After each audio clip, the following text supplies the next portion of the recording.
word so. Here, met ons lof en aanbidding het ons so pas gesing.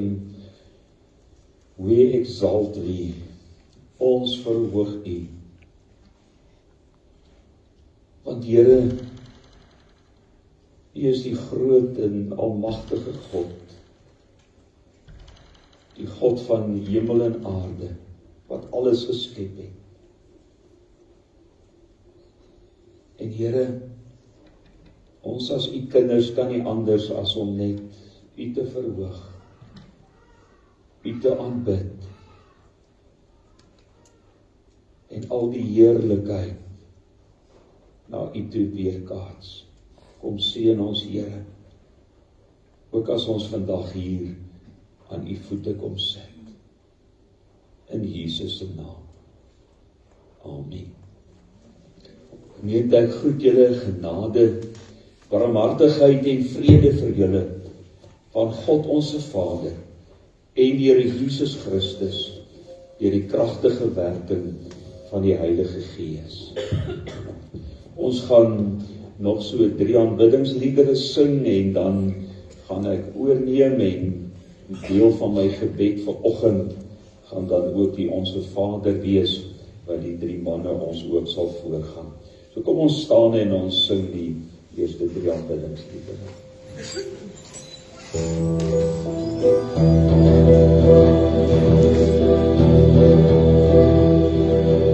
Alle volke klap je handen, jy God weer van God. Verhef jou stem en roep sy naam, elke stad op aarde. Sing dat saam, loof en prys sy grote naam, want hy is ewig koning, en die hemel en die aarde. Sing dat saam, loof en prys sy grote naam, want die hemel koning skenk ons sy genade.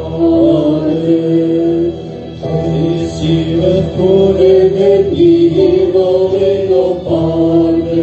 Volke kniel, die nasies juig oor al sy skepingsdade.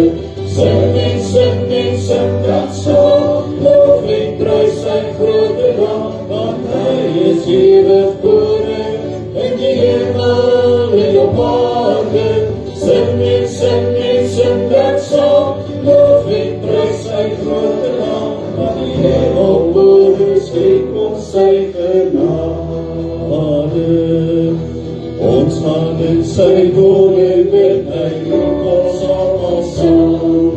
Die skare juig die horens blaas, ons almal roep sy naam. Sing dat saam, loof en prys sy grote naam, want hy is ewig koning in die hemel en op aarde. Sing dat saam, loof en prys sy grote naam, want die hemel koning skenk ons sy genade.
Here ek sal U loof. U wel daar roem, U naam sal ek eer, almagtige Heer, want U het wonders gedoen. Wonders gedoen.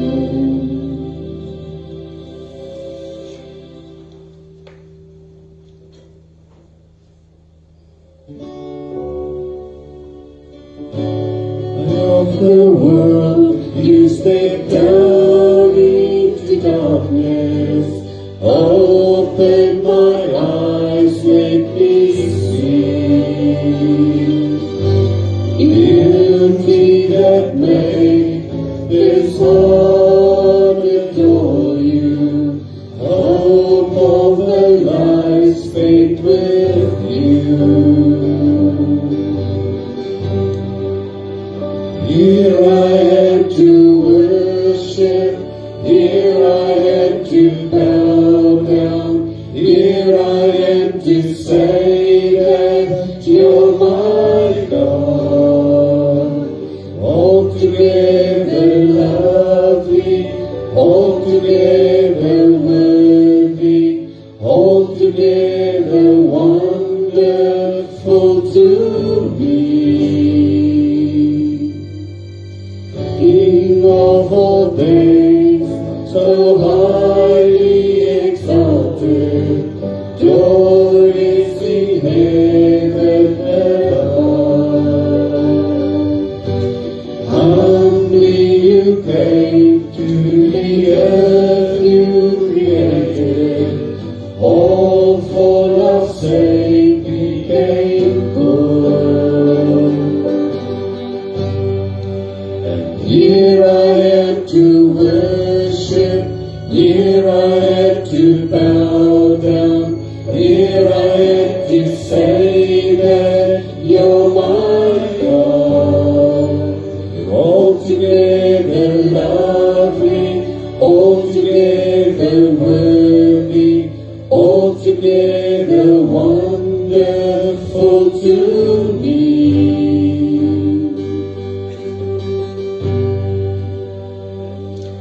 Never know how much it cost to see my sin upon that cross. And I'll never know how much it cost to see my sin upon that cross. Here I am to worship, here I am to bow down, here I am to say that You're my God. Altogether lovely, altogether worthy, altogether wonderful to me. Wonderful to me.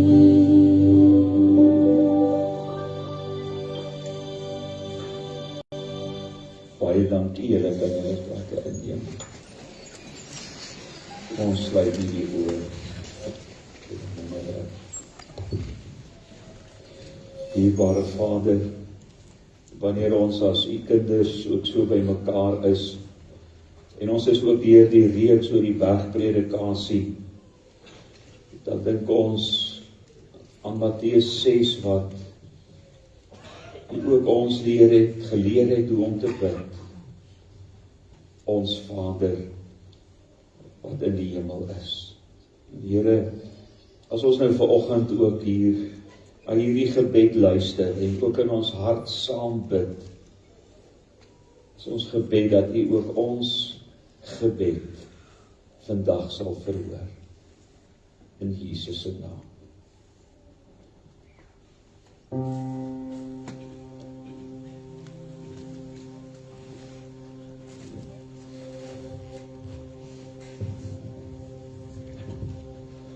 gaan vra, kom ons staan, dan sing ons saam die Onse Vader.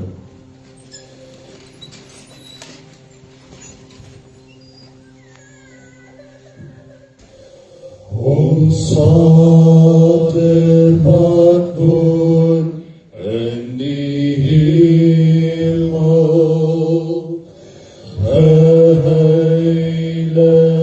sy U naam, laat die ryk kom, U wil geskied, soos in die hemel, so op die aarde.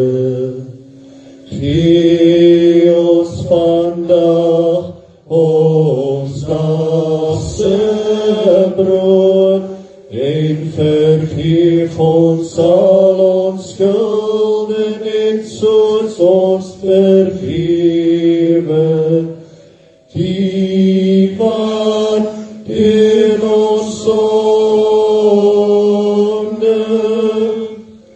Laat kom ons nie in die versoeking, maar verlos ons van die bose. Van U is die ryk en die sterkte en die ere, vir ewig en ewig. Amen. Vir ewig en ewig. Amen.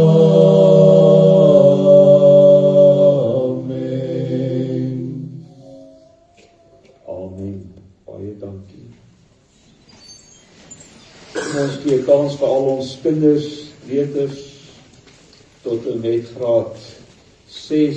Julle is welkom om daar uit te beweeg, om ook vandag ons laaste een vir hierdie eerste semester.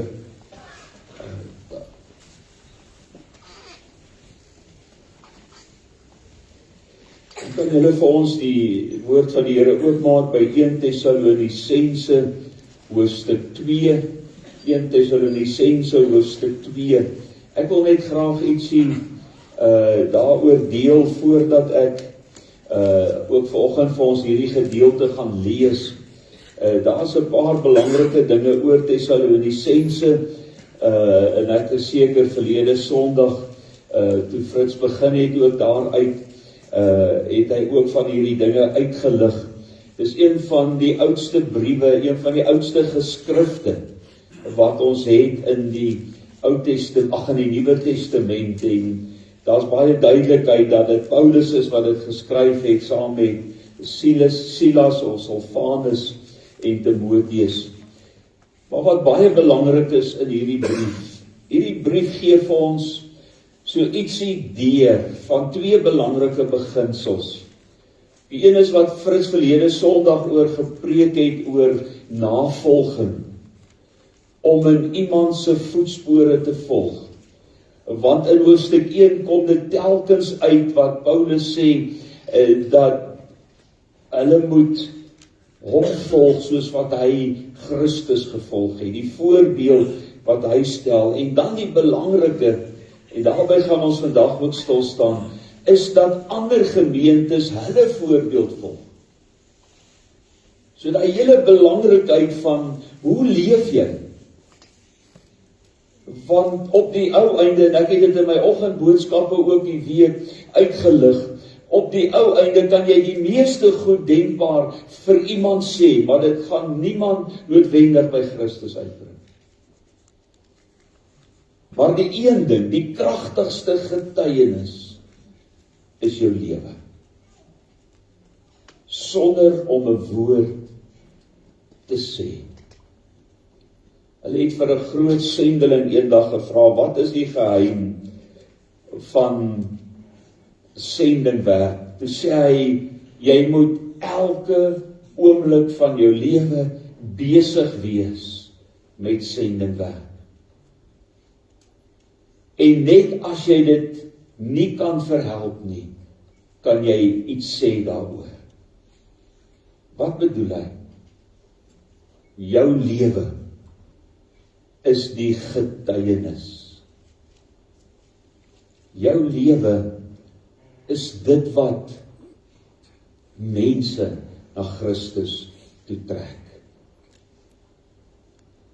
Maar die tweede wat vir my uitstaan so ver ook in hierdie boek, is die hele ding van die omstandighede in daardie tyd. Ek het die week so op pad terug daar uit die Kaap uit, het ons na 'n reeks preke geluister van Jaco Strydom hier rondom Pinkster. En dit is werklik 5 ongelooflike boodskappe, en ek sal graag wil dat ons iewers dalk as kerkraad nog so 'n bietjie na dit gaan luister, wat praat oor gemeente wees. En toe het hy in een van sy preke, het hy opnuut weer uitgelig, hoe moeilik was dit vir daardie eerste gelowiges.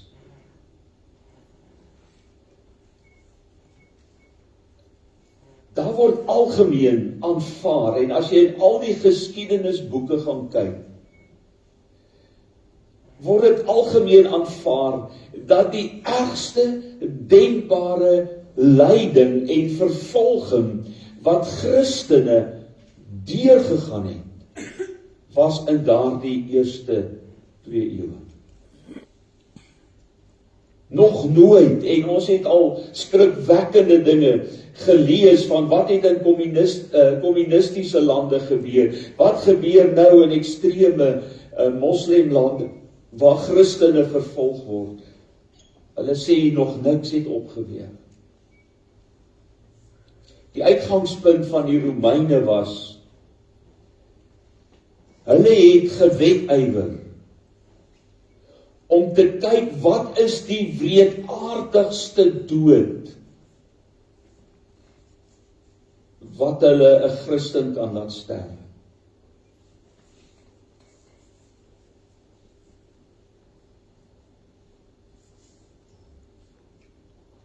En te midde, en ons gaan daarby lees ook vandag, te midde daarvan,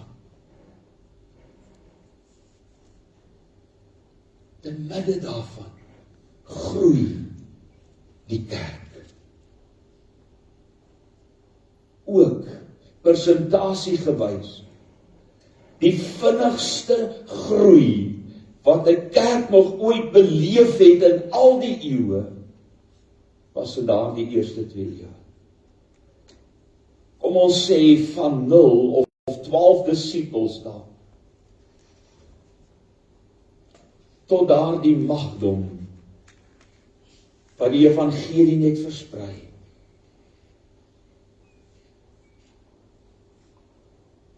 Wat trek mense kerk toe?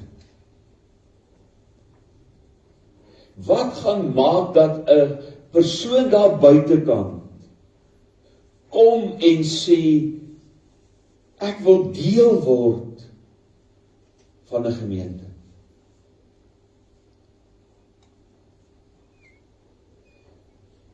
Dit het heeltemal verander. In vandag se tyd is die goed wat mense trek na 'n gemeente toe, en dan praat ek in die algemeen, is opspraakwekkende goeders. Mooi geboue, 'n wonderlike musiekspan. En deesdae die jonges met al die ligte en die moderne manier van dinge doen. Hoe meer, verskoon die Engels woord glamorous, hoe meer trek dit. As 'n mens gaan kyk op billborde, advertensieborde, dan, en jy kyk na advertensies oor dienste en reekse, dan staan daar baie groot, kom hierdie week of naweek na hierdie reeks toe, en jy sal wonderlike dinge ontvang, jy sal wonderwerke beleef.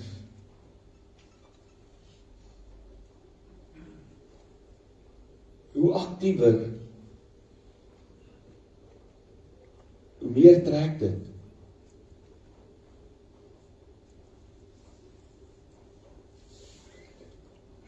Kom ek vat jou terug, 2000 jaar.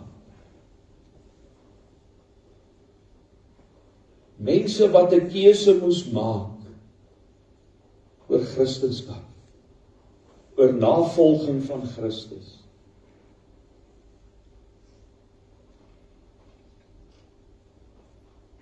Die oomblik jy het geweet, die oomblik wanneer jy Jesus aanneem en bely, staan jy die gevaar om een van die verskriklikste, wreedste dode te sterwe as hulle jou uitvang.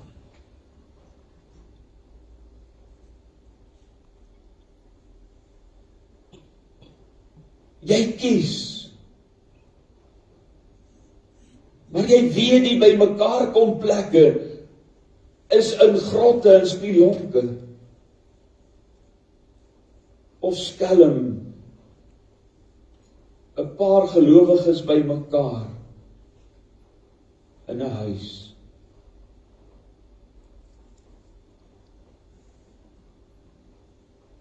As jy vandag moes kies,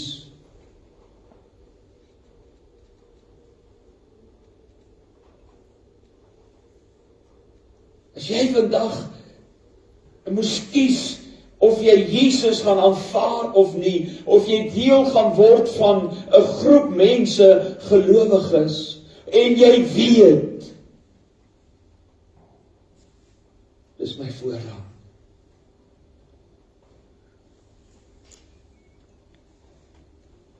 Wat gaan jy doen?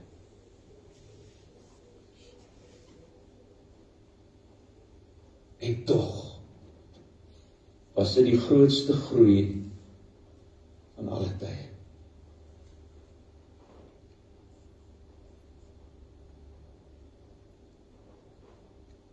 Daar was niks lekker nie.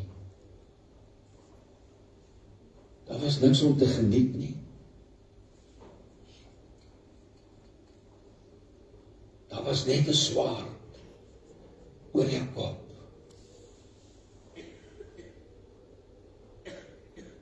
Dat jy ook dalk in 'n arena vir 'n klomp uitgehongerde leeu's gegooi gaan word. En jy uit mekaar verskeur word voor jou lyf of liggaam die grond tref.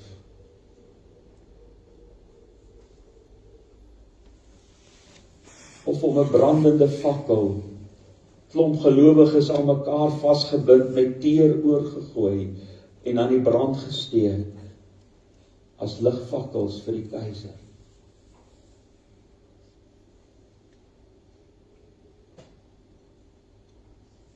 En tog was dit die tyd van die vinnigste groei. Die warm kerkbanke, mooi musiek, kragtige preke,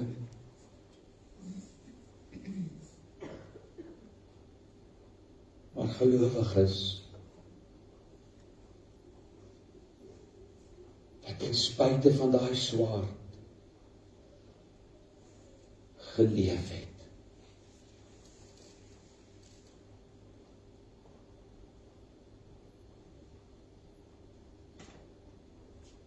Paulus in sy tweede sendingreis by hierdie gemeente uitgekom het, het hy van Filippi afgekom, waar hy hulle wreedaardig vervolg is. Later beskryf Paulus in van sy ander briewe wat hy alles moes deurgegaan het ter wille van die evangelie.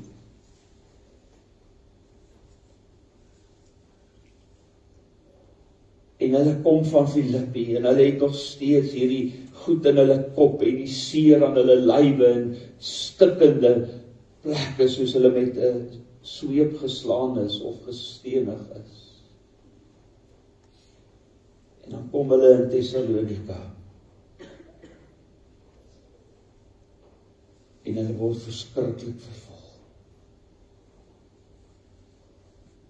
Dat hulle ook uit hierdie dorp moes vlug. Weet julle wat het die seerste gemaak?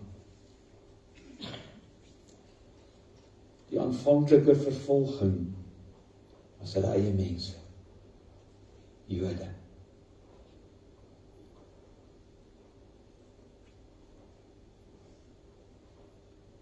In hoofstuk 2 kom Paulus en dan praat hy en hy deel so 'n bietjie oor sy bediening. Wat vir hom belangrik was. En hy praat oor beproewing. Daarom is ons tema dan vandag ook, mag ek jou bedien in liefde.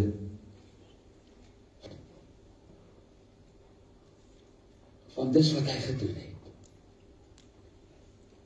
So kom ons gaan lees dan nou daarvan hoofstuk 2 vers 1 af. Julle weet tog self, broers, dat ons koms na julle toe nie op 'n mislukking uitgeloop het nie. Onthou daai net 2-3 maande wat hy daar kon gewees het. Inteendeel, al is ons kort tevore in Filippi beledig en mishandel, soos julle weet, het ons God ons die moed gegee om sy evangelie aan julle te verkondig, ondanks velle teenkante. Ons prediking berus nie immers op dwaling nie. Kom ook nie voort uit ons suiwer beweegredes nie. En is sonder enige bybedoelings. Nee, God het ons gekeur en die evangelie aan ons toevertrou en so verkondig ons dit dan ook. Ons wil nie die guns van mense probeer wen nie, maar doen wat God verwag. Hy wat ons diepste gedagtes toets. Met vleitaal het ons nooit opgehou nie, soos julle trouwens weet, hebsug, hulle eie begeertes en was nooit ons verborge motief nie. Daarvan is God ons getuie. Ons het nooit daarna gestreef dat mense ons sou eer nie, of dit nou julle is of ander, al kon ons as apostels van Christus allerhande eise aan julle gestel het. Maar luister hierso hierdie ongelooflike teks. Ons was liefdevol en sag teenoor julle soos 'n ma wat haar kinders vertroetel. So geheg is ons aan julle dat ons nie net die evangelie van God aan julle gegee het nie, maar ook ons lewe vir julle wil gee.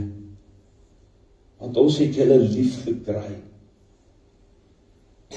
Julle onthou immers nog, broers, hoe ons gesoog en gesweet het, dag en nag het ons gewerk, en nie vir enigeen van julle las te wees nie, terwyl ons die evangelie van God aan julle verkondig het.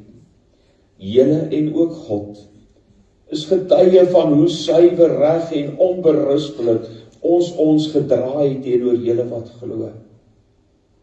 Net so weet julle ook hoe ons elkeen van julle behandel het soos 'n pa sy kinders. Het ons julle elkeen bemoedig en aangespoor en dit op die hart gedruk om tot eer van God te lewe. Hy wat julle roep om in sy heerlike koninkryk in te gaan.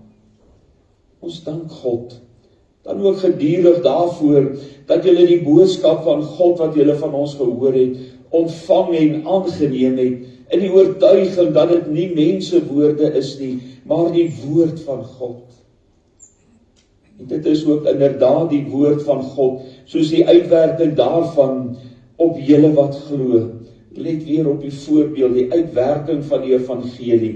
Dis ook inderdaad die woord van God, soos die uitwerking daarvan op julle wat glo bewys. Broers, Dit het met julle gegaan soos met die gemeentes van God in Judea, hulle wat aan Christus Jesus behoort. Julle moes van julle volksgenote dieselfde behandeling verdien as van die gelowiges in Judea onder die Jode moes ly.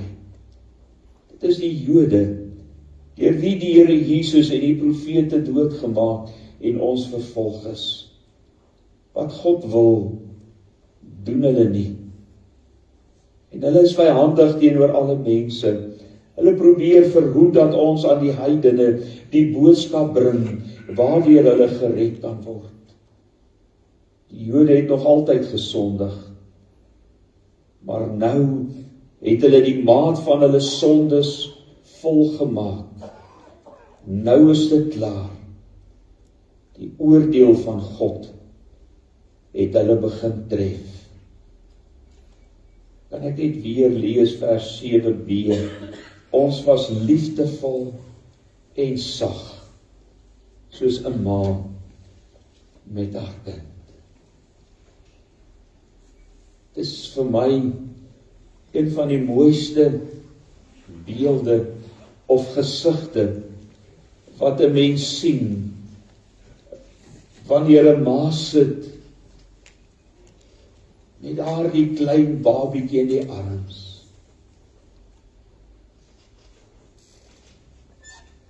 En so na hom neerkyk met die grootste liefde. En voel of sy daardie kind wil dooddruk.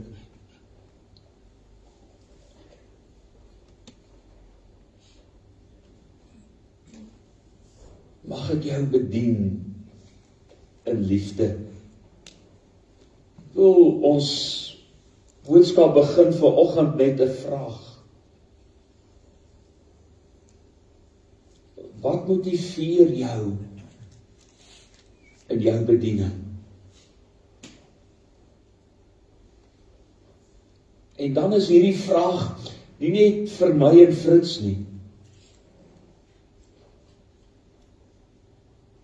Hierdie vraag, wat motiveer jou in jou bediening, is 'n vraag wat elke lidmaat wat in 'n gemeente betrokke is,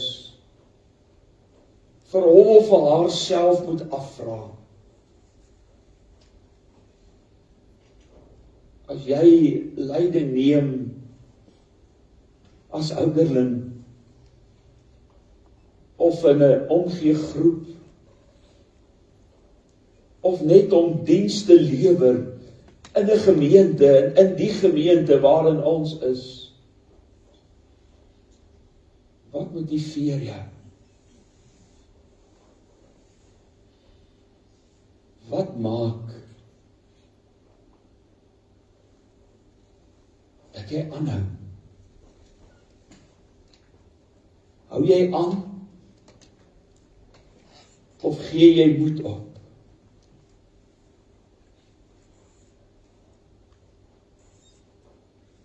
Want jy sien, dis ons groot probleem. Ons kan so maklik moed opgee.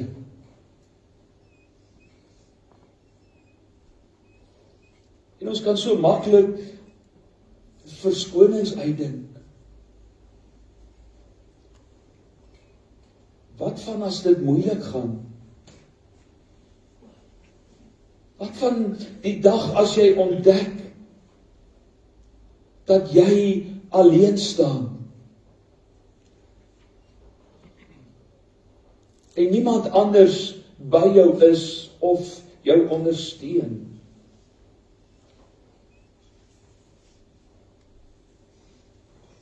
Wat as die dag aanbreek wat jy voel alles loop net verkeerd? Mense laat jou in die steek.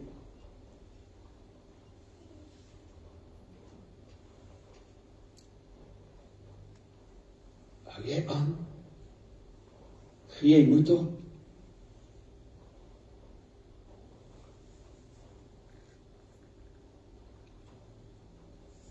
As daar mense was wat onder moeilike omstandighede moes moed opgee,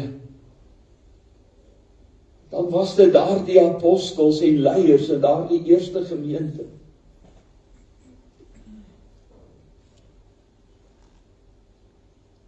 Alleen.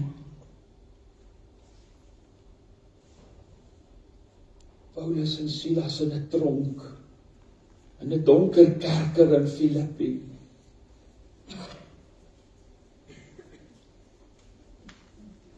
Met klippe gegooi en hom vir die dood agtergelaat en hom geslaan met 'n kats waarin stukke been aan die punte vasgemaak is. Wat die vleis uit jou geruk het, soos met Jesus.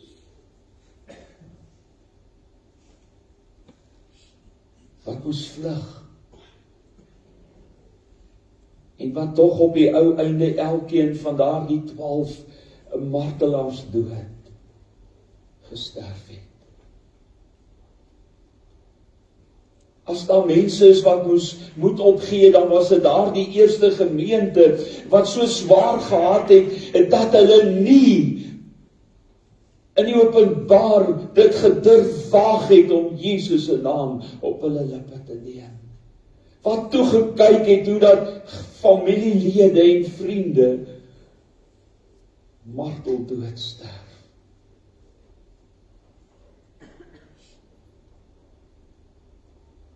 Die gemeente in Thessalonika is 'n voorbeeld van ware geloof en gehoorsaamheid. In hoofstuk 1, wanneer Paulus die Here dank oor daardie gemeente, dan kom daar 3 woorde uit en ek hoop jy het al saam met ons gesien in hoeveel van Paulus se briewe kom hierdie 3 woorde uit: geloof, hoop en liefde.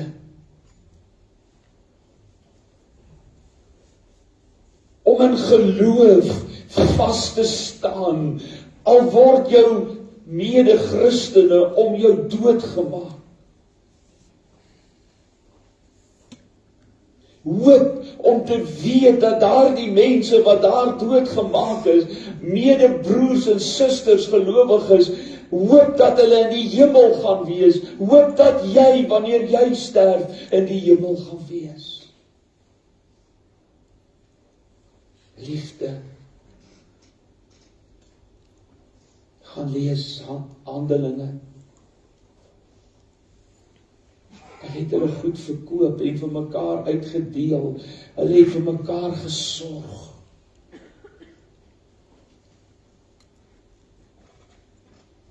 Hulle was nie 'n groepie wat mooi op 'n Sondag by mekaar gekom het nie. Hulle was 'n beweging wat onder die mense in beweeg het en geleef het.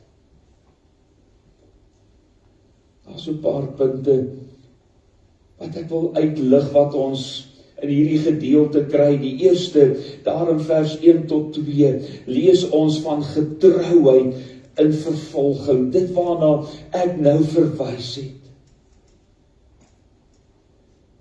Paulus en sy medewerkers het nie weggeduins nie. Hulle het ingeklim.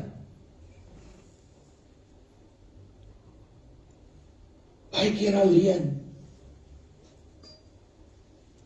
Maar hulle het nooit weggeduins nie.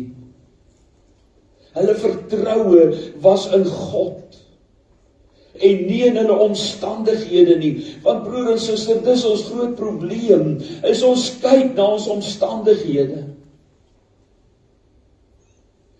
Ons kan baie maklik sê, ag, ons is nou te oud en ek kan nie deel wees of betrokke wees nie. Dan kyk ons mos na ons omstandighede. Of wat 'n verskoning jy ook al uitdink, of vandag kan uitlig en sê, dis hoekom ek nie daar is nie. Dis om na die omstandighede te kyk, maar hierdie apostels, hierdie gemeente, se vertroue was in God. As hulle na hulle omstandighede gekyk het, wil ek vandag vir jou sê, was die kerk vandag in 2025 nie hier nie.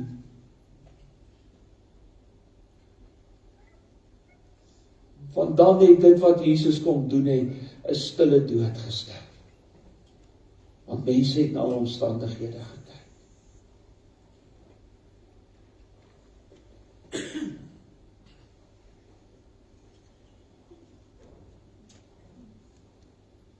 Wat kom uit?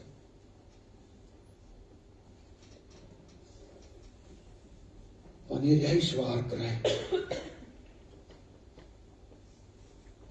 Die tweede wat ons hier lees van Paulus hulle daar vers 3 tot 6 is hulle motiewe. Hoekom doen hulle dit? Dit gaan nie om hulle self nie. Daar's niks van selfverheerliking of hebsug nie, niks. Hebsug dit wat ek daaruit, die voordeel wat ek daaruit kan kry.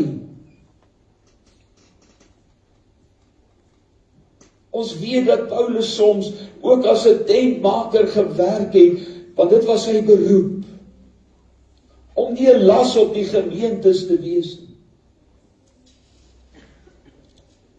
Hy weet,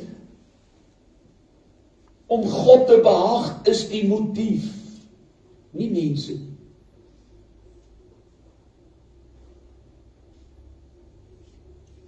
Dit was dit wat hom gedryf het. 'n Fokus op God. Het gaan nie om my nie. Maar dit gaan om God. Om hom te dien. En dan die woordjie dien beteken om soos 'n voltydse slaaf te wees. Met geen regte. Wat heeldag in die warm son op die land was en terugkom, en dan moet hy vir sy meester kos maak en versorg en in die bed sit, en dan kan hy eers na sy plekkie toe gaan. Wat dryf jou? Wat die opregte motief?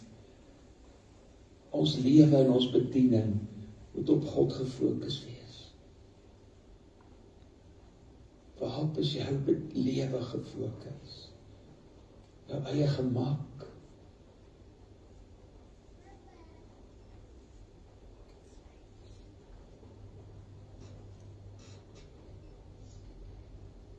Dit wat jy in die lewe kan kry, dat jy nie hoef te bekommer nie, dat jy kos het.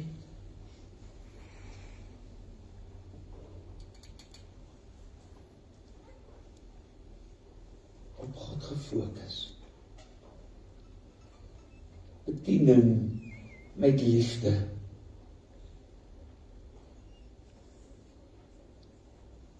Sag met liefde. Het Paulus na die mense uitgereik.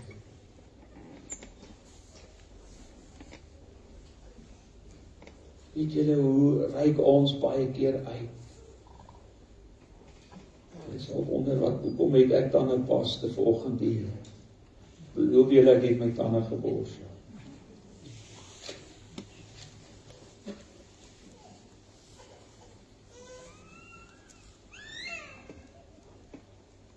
Wat kom uit as jy hierdie buisie trek?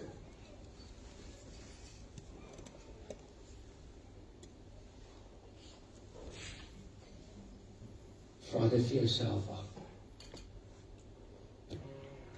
Wat kom uit as jou lewe gedruk word?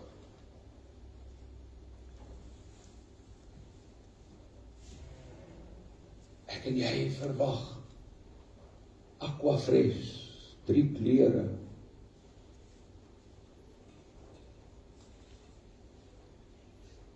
En as jy net na die buisie kyk, dan proe jy al die lekker smaak in jou mond.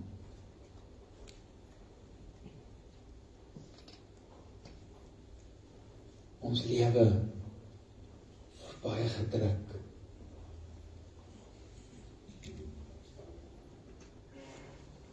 Maar nog nie naastenby, soos daardie gemeente. Nie naastenby soos 'n Paulus nie, en 'n Silas. Ons lees net van hom, nie hierdie opspraakwekkende man nie, maar as 'n mens lees van Paulus en die bediening, dan kom die naam Silas of Silvanus telkens na vore. 'n Steunpilaar. My bediening was met liefde, sag. Want weet jy, as my lewe gedruk word, en daar kom negativiteit en kwaad en rusies uit, daardie sondige natuur wat hier binnekant sit, dan skrik dit mense af. Dan hardloop hulle weg.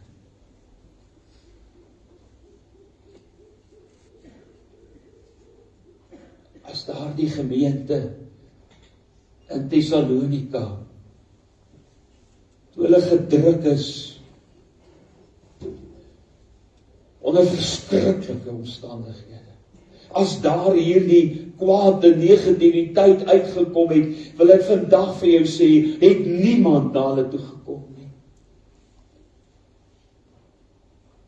Een van die grootste vervolgers wat sy lewe omgekeer het, word daar geskryf in een van die historiese boeke, nie eens in die kerkgeskrifte, in een van die historiese boeke, waar vir hom die vraag gevra word, wat het gemaak dat jy tot inkeer gekom het? Toe sê hy, die dag toe ek by was, toe hulle van die Christene tereggestel het.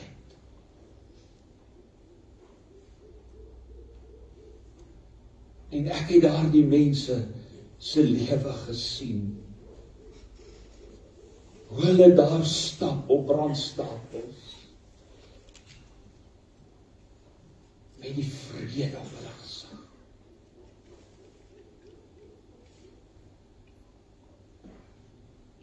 Stefanus wat bid. Vader, vergewe hulle. Die eerste martelaar. Vergewe hulle, want hulle weet nie wat hulle doen. Hoekom? Toe Stefanus daar staan, nog voor hy dood is, en hy kyk op na die hemel, toe die Here vir hom die hemel oopgemaak, en hy die heerlikheid van God gesien, en hy het vir Jesus gesien, staan langs die Vader, en hy het met 'n glans op sy gesig gestaan, terwyl die houe, die klippe, omtref. Een van die leiers wat gesê het, toe ek daar was en gesien het, wat kom uit hulle uit? Toe hulle gedruk word tot in die dood. Jou bedien met liefde, so maar kindjie, net so vasgehou, met liefde, vertroetel, versorg. 'n Ma en 'n pa dink mos altyd daar, hulle baba is die mooiste. Ek dink 'n ouma en 'n oupa dink ook so. Daar's niemand so mooi soos myne. Ek het een keer net gehoor wat 'n vrou gesê. Sy sê, toe haar baba gebore is, toe sy hom so sien, toe sê sy vir die dokter, dokter slaan dood, ek sal weer probeer. Wat normaalweg, daardie liefde. Dis wat hulle beleef. Paulus, wat hulle lief het. Hoe bedien ons mekaar? as ons saam dien, as ons saam werk vir die Here. En soms gaan ons deur 'n moeilike tyd.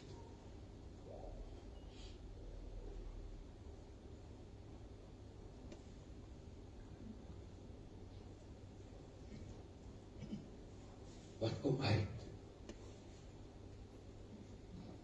Onthou een keer in my bediening, Desember 2010, so het een van die moeilikste tye, 12 roudienste in 1 week. Waarvan die eerste een van my beste vriende was. Waar ek by sy sterfbed moes staan en saam met sy 2 seuns. Hulle moes ondersteun of hulle daai masjiene gaan afsit of nie. As gevolg van 'n aneurysme op die brein wat gebars het. 'n week later moet ek my eie dogter trou. En toe ek hulle sien die donderdag voor die troue, toe sê Michelle vir my, papa, onthou net, dis nie 'n begrafnis nie, dis 'n troue.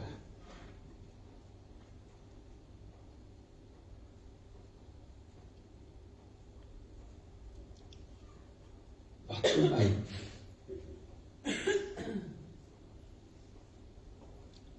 As dinge in jou werk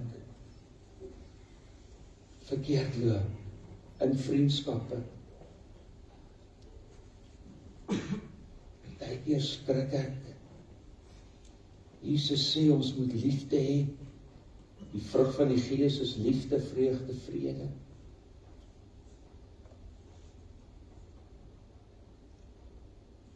Maar dit wat mens baie keer hoor is haat, geskinder, afkraak, negatief.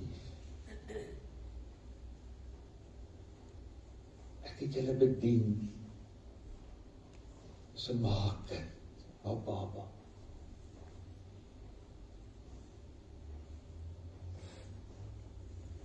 Een lewende voorbeeld. Frits het laas Sondag daaroor gepreek. Paulus leef heilig en regverdig. Hy vermaan soos 'n pa.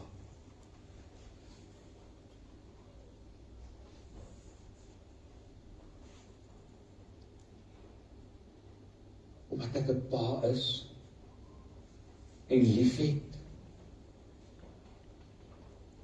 het ek 'n verantwoordelikheid om my kinders reg te wys en die pad te wys. Omdat ek lief is vir hulle.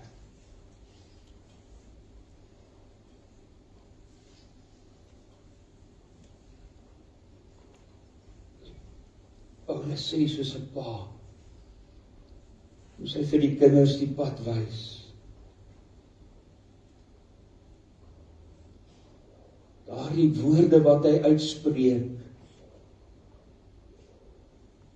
was ondersteun deur sy lewe.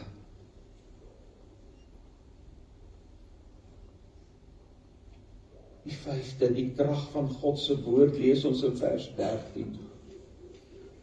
Julle het die woord ontvang. Daarom het ek ook daai prentjie gekies van die woord. Julle het die woord ontvang. Julle weet.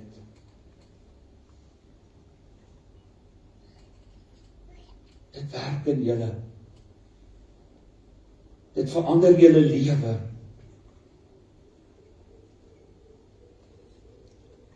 Ek en jy sit elke Sondag in hierdie kerkgebou, gemaklik, in 'n pragtige auditorium, wat ons vir die Here al die eer gee. Julle hoor die woord. Stap ons lewens veranderend hier uit. Sondag vir Sondag. Of sê ons vir mekaar, wauw, dag was weer kragtig. En in die week, wanneer die tandepaste buisie gedruk word, dan vergeet ons alles.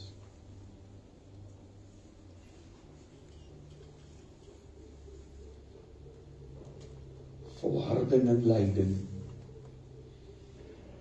al kry jy hoe swaar, en jy het 'n keuse. Daardie gelowiges het gelei. En ek weer sê, as daar mense was wat verskonings moes uitgedink het, of verskonings gehad het wat water hou, dan was dit hulle. Hulle het nie teruggedeins vir God se werk nie. Hulle het hulle toegelê op God se woord.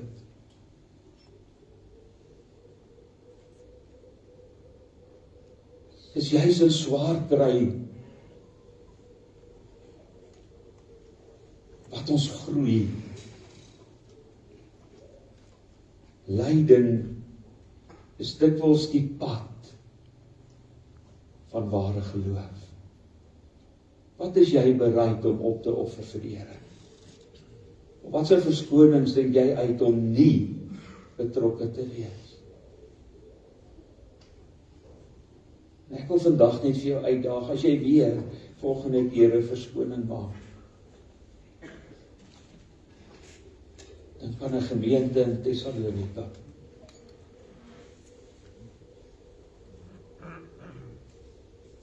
wat bereid was om hulle lewe te gee. Brandstapels. Deur leeu's te verskeer.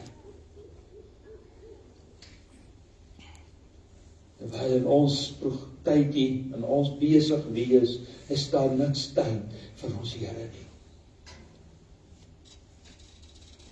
Is dit nie dalk die rede hoekom kerke reg oor ons land leegloop?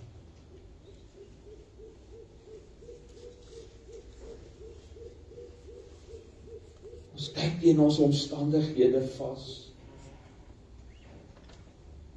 Ons kyk deur 'n politieke bril of deur 'n rasbril na alles.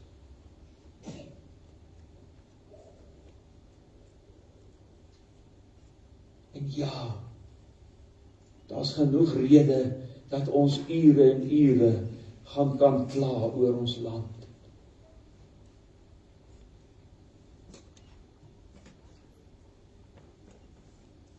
En daar's genoeg rede om negatief te wees. Genoeg rede om dalk negatief te wees oor die gemeente. Maar ons probleem is, ons visie van kerk wees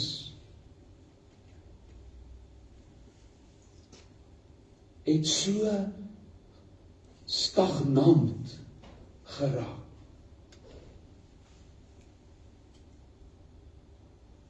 Ons het verander in 'n bedieningskultuur van 'n passasiersskip waar ek bedien wil word.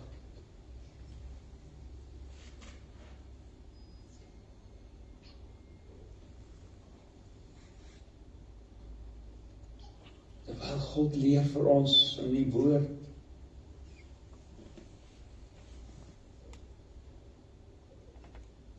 gemeente,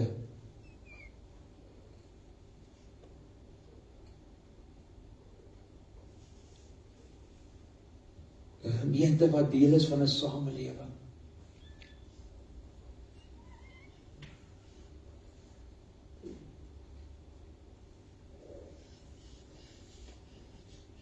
Ek lees van 'n gemeente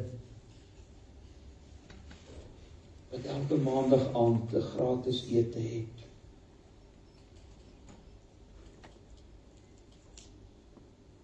Waar almal van die straat af en die gemeente as hulle wil geniet kan kom eet. Geniet.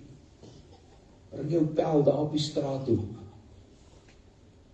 was die ete.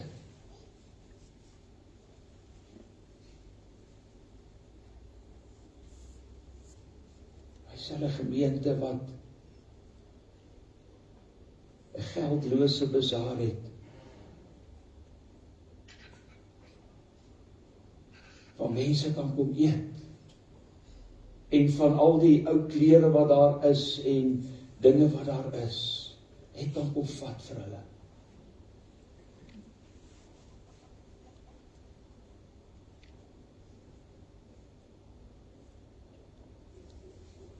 'n gemeente wat nog nooit tekort gehad het.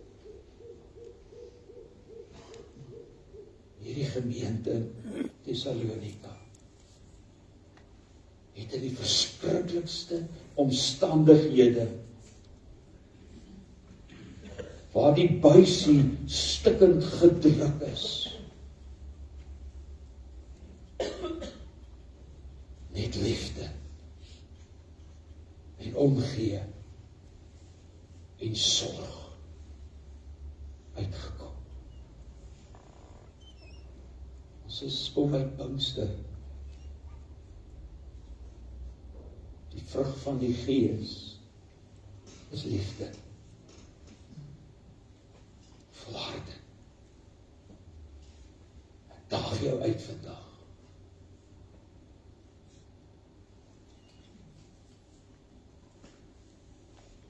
Om ons in baie moeilike omstandighede, waar almal negatief en pessimisties is,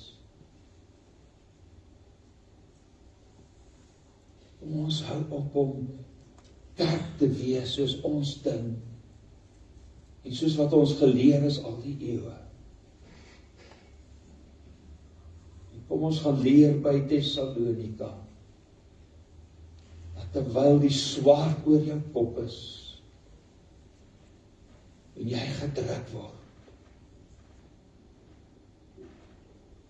jy liefde uitstraal. Niemand is bestand teen 'n omgee liefde. Mag ons lese wees, mag ek jou bedien in liefde.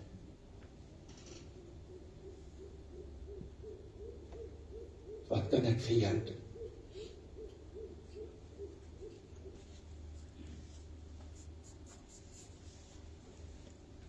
Ons laaste lied, manne van die woord. En dis wat ek bid, dat wanneer ons daai lied gaan sing, dat ons sal aanmeld. Sal aanmeld vir diens.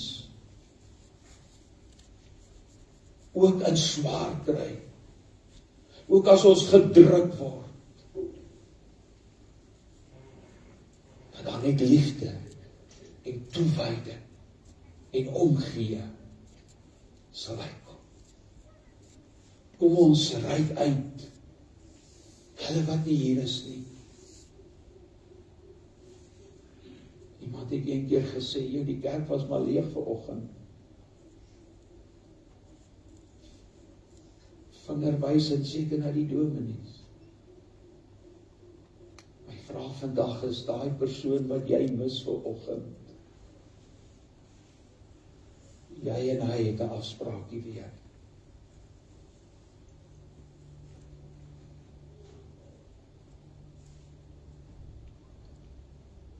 Kom ons bedien in liefde, ook as ons gedruk word. Kom ons bid saam, dierbare Vader. Baie dankie dat ons vandag kan weet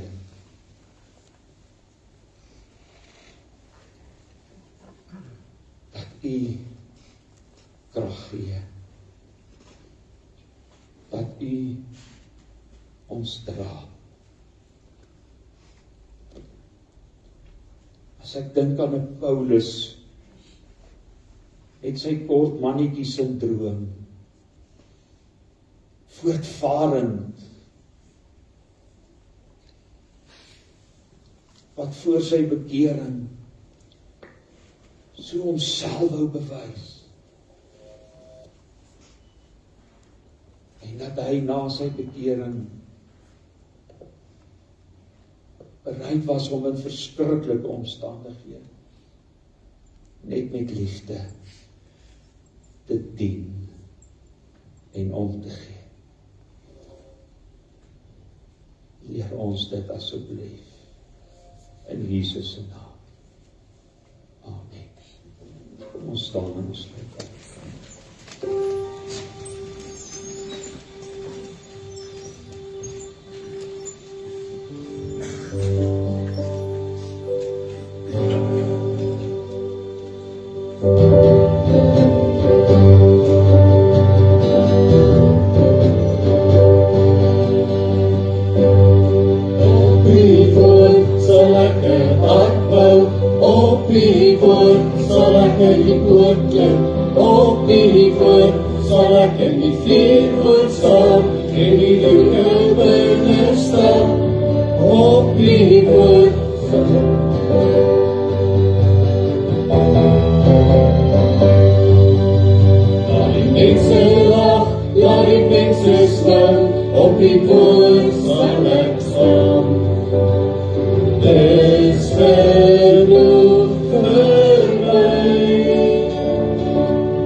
Het jy bedoel?